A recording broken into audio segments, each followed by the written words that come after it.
Masechta Shabbos, Perik Yud Gimel, Mishnah Aleph. Rabbi Eliezer says, "Ha'orig shloisha chutim batchila." If one weaves the first 3 threads at the start of weaving a new piece of cloth, ve'echad ala orig, or adds even a single thread to a cloth that's already partially woven, chayiv yischayiv. Ha'chachamim ma'imrim, the chachamim say, "Bein batchila, bein basof shiurei shnei chutim." Whether one's at the start of weaving a cloth or at the end of weaving a cloth, he's working on a cloth that's already partially woven. The minimum amount to be chayiv is 2 threads. According to the Chachamim, 2 threads is the minimum measurement for the malacha of orig, as we mentioned, as orig is one of the lamtas malachas in Perek Zayin. Even if the fabric is already partially woven, the weaver must add 2 threads. It does not suffice to add 1 thread to another that's already in place, because the Chachamim maintain that merely finishing a malacha is not enough to affect a chiyuv. Rather, one must do the entire malacha, as we mentioned in Perek Yud Beis Mishnah Hey. Mishnah Beis. This is more of a complex Mishnah, hard to explain without the visuals, but we'll do our best. Ha'oiseh shnei batei nirin, setting 2 heddles. What's meintos? The Mishnah teaches that one can be chayiv for doing this malacha, whether he uses a weaver's loom or not. Ha'oiseh shnei batei nirin banirin. If one does the malacha of oiseh shnei batei nirin by drawing threads through 2 heddle eyes and through the comb, basically the warp threads are passed through the heddle eyes and 2 harnesses. In some looms, are also inserted between the teeth of a comb-like frame, which is called a reed, which is used to push a newly woven line of cloth into a place. When I was learning this Mishnais in 6th grade, me and a friend of mine sat down and one Sunday afternoon, and we made it with ropes and knecks. We built the loom, and we went around showing all the Rebbeim in Yeshiva. It was very interesting, although I have no idea how it should be made now. But kerais, banafa, bakvaru, basal, if one does the malacha without a loom, as in the process of making a wicker curtain, just weaving different zachen together, or meaning he interlaces the fibers of a palm tree, you have to make a kaishala for a lulav, or a nafa as a fine sieve, or a kvara as a coarse sieve, or a vasal as a basket. A basket weaver lays out all the warp strips he needs to form the object he wishes to weave. He then locks them into place using 2 other strips, which are part of the weft, which is going the other way. He passes one of these weft strips over the first warp strip. This is the Oiseh shnei batei nirin zachin. He's going to be chayiv. But taifer shtei tefira, it's a person who's chayiv for sewing 2 stitches into a garment. V'kaireya almanas litvar shtei tefiras, and for tearing a garment in order to set 2 stitches in it. Before repairing a small hole in fabric, one makes the tear wider so you can repair neatly without making creases in the cloth. This is also going to be the malacha of toifer and kaireya. Mishnah Gimel. HaKareya b'chamasav al meisei. One who tears a garment in anger or in grief over his dead. The Mishnah does not refer to the death of one of the Shiva Krevim, because in that case one is mechuyev to tear his garment, and tearing to fulfill this obligation is constructive. It's a meleches machshavas. It's mesaken and he's chayiv. Although it wouldn't be tearing in order to sew, as you mentioned in the previous Mishnah, it's constructive, it's mesaken because it repairs the garment, making it permissible to be worn by the mourner. Anyone who acts out destructively, he performs a malach without a constructive purpose. For example, he demolishes a structure without intent to build it in its place, or he does moichek without the intent to write in its place. So then he's potter. The mekalkal is potter. The Torah asks only in meleches machshavas, which is mesaken, and not any acts of destruction. Halachas of Shabbos are learned out from the Mishkan, which is called meleches machshavas. Therefore, only work that's purposeful and constructive is asur min Torah. This excludes destructive acts, which is mekalkal, which have no positive purpose. Destructive acts are thus mutar min Torah, but are also b'derabbanan, as we explained in the Akdam to Masechta Shabbos. Mekalkal amanas l'saken. However, one who destroys something for a constructive purpose, he tears fabric in order to make it easier to repair, is chayiv. So, mekalkal amanas l'saken shiurei k'masaken. In the case of one who destroys for a constructive purpose, the minimum shear is the same as the minimum amount for making the repair. So in order for someone to be chayiv for the destructive act, the amount destroyed must be large enough that the one who repairs it on Shabbos would be chayiv for that tikkun.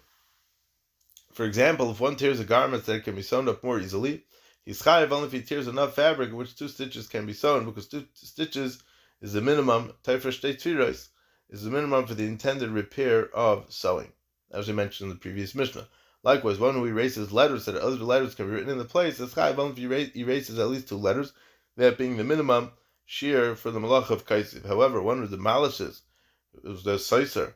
Almanas Livnois is chayav for destroying even the slightest amount because there's no shear for binyan, because the binyan is Bekalshahu, so Seiser is also Bekalshahu.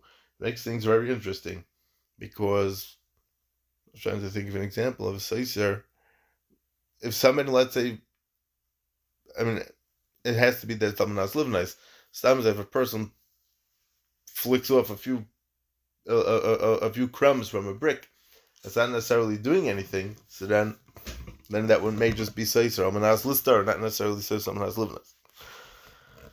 I'll call upon a Mishnah Dalit. Shir Hamalaben Vamanapet Vatzevev HaTeva Kim Lei Rechav Hasit Kofel. The measurements for the malachas of Melaben, which is washing wool, Menapet is disentangling the wool, Tzeveh dyeing wool, Tova is spinning wool, is double the full width of a sit. What's a sit? One's not chayav for doing any of these malachas unless the amount of wool involved is at least enough to produce a thread whose length is twice a sit. A sit is the distance between the tip of the index finger and the tip of the middle finger when they are spread apart. Twice this length is called a sit hakofel, which is the minimum measurement for these malachas. The sit hakofel is also the distance between the thumb and the index finger when they are spread apart. It's interesting to know that the space between the thumb and the first finger is double the size of the space between the first finger and the middle finger. And the measurement of the malacha for weaving 2 threads is the full width of a sit. That is, when it's not chayav for weaving 2 threads unless one passes the weft thread twice through at least one sit of the loom. Mishnah Hey. Now we're going to go on to the malacha of tzod. Tzod is trapping. Rabbi Yehuda Omer, Hatzat tzipor l'migdal tzvila bay is chayav. One who traps a bird by chasing it into a closet, or traps a deer by chasing it into the house, is chayav for tzad, because a bird cannot escape from a closet and a deer cannot escape from a house. A bird is considered trapped only in a closet but not in a house, because it can fly out of a window, or it can escape from an unroofed enclosure by jumping. A deer can jump out of a unroofed enclosure. An animal, by contrast, is considered trapped in a house and certainly in a closet. However, even an animal not trapped inside an enclosure that lacks a roof, such as a garden, courtyard, or a pen, because it can escape from an unroofed enclosure by jumping over the fence. The Chachamim say tzipor lamigdal. In the case of a bird, it's true that one is not chayav unless he chases it into a closet and not into a house, as Rabbi Yehuda said. But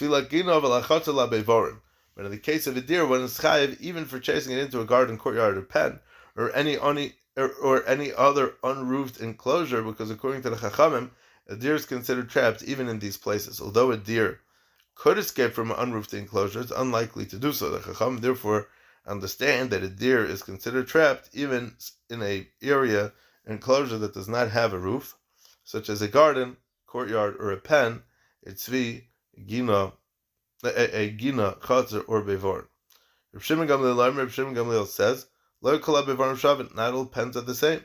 Zeh haklal. This is the rule. Mechusat say the potter. If a person chases an animal into a pen where it's still lacking trapping, he's potter because he's not considered trapped in such a place. She'enu mechusat say the chayiv. But if you chase it into a pen that's very big, where it doesn't lack further, where it's very small, where it does not lack further trapping, you can grab it from there easily, is chayiv, because that suffices for it to be viewed as being nitzayed, as being trapped. Mishnah Vav. If a deer entered a house by itself without being chased, and a person locked the door in front of it to trap it in there, he is chayiv. But if 2 people locked the door together, they're patur, because neither performed the entire malacha on its own. However, if one person cannot lock the door by himself and 2 people locked it together, chayav, and they are chayiv, because in this case each is viewed as though he performed the entire malacha on his own. Since the only way to lock the door is by sharing the task with someone else, it's normal for 2 people to do it together, and each person is regarded as though he did the entire malacha on his own, since it couldn't have been done without him. This we explain in Parak Yud, Mishnah Hey. Reb Shimon says that in this case he's pater because in reality that's neither the way that you do the malacha, and this Reb Shimon L'Shita said that holds that any case of Shnayim Shasua is pater, even if it's a derech la saisa v'shnayim. Vein halachic Reb Shimon. Mishnah Zayin. Yoshev echad al pesach v'leim alohu. If a deer was inside a house and one person sat in the doorway but didn't block it sufficiently to prevent the deer from escaping, meaning he left a gap wide enough for the deer to pass through, Yoshev hasheni malahoy, and then a second person came and sat next to him in the doorway, blocking it completely, hasheni chayev, The second person is chayav because his act of sitting down made it impossible for the animal to escape. The first person though was not chayav, since his act of sitting did not trap the animal. Yoshav harishan ala pesach u'melahu. However, if the first person sat in the doorway and blocked it sufficiently to prevent the deer from escaping, the second person came and sat there beside him in such a way that his body formed an additional complete barrier against the deer's escape, even if the first person got up and left, leaving the entrance blocked only by the second person. The first person is chayav because his act of sitting was tzad, but the second person is patur since the animal was already trapped when he sat down. And he's not trapping it. The malacha of tzad isn't to keep something trapped, but the malacha of tzad is to do the ma'isa of trapping it. Halamazad doima. What can this be compared to? L'noyel is beisai l'shamrai. The second person can be compared to somebody who locks the door of his house to protect it. And then he finds a deer trapped inside the house. The case is that a deer was trapped inside a house whose door was closed firmly enough to prevent the deer's escape, but it wasn't locked with a key. The owner then locked the door, so he trapped the door even more securely. So trapping the deer will be even more securely than it was before. I mean, not that the deer can use a key to get out. He's not chayiv since he didn't actually trap the animal, but merely strengthened the trap that was already in effect. So he's not going to be chayiv. So the Mishnah's previous case is similar. When the second person sat down, the animal was already trapped by the first person. She did no more than fortify an existing trap. Hence, like the owner who locked his door, is not going to be chayiv for tzad because it was already inside before he got there.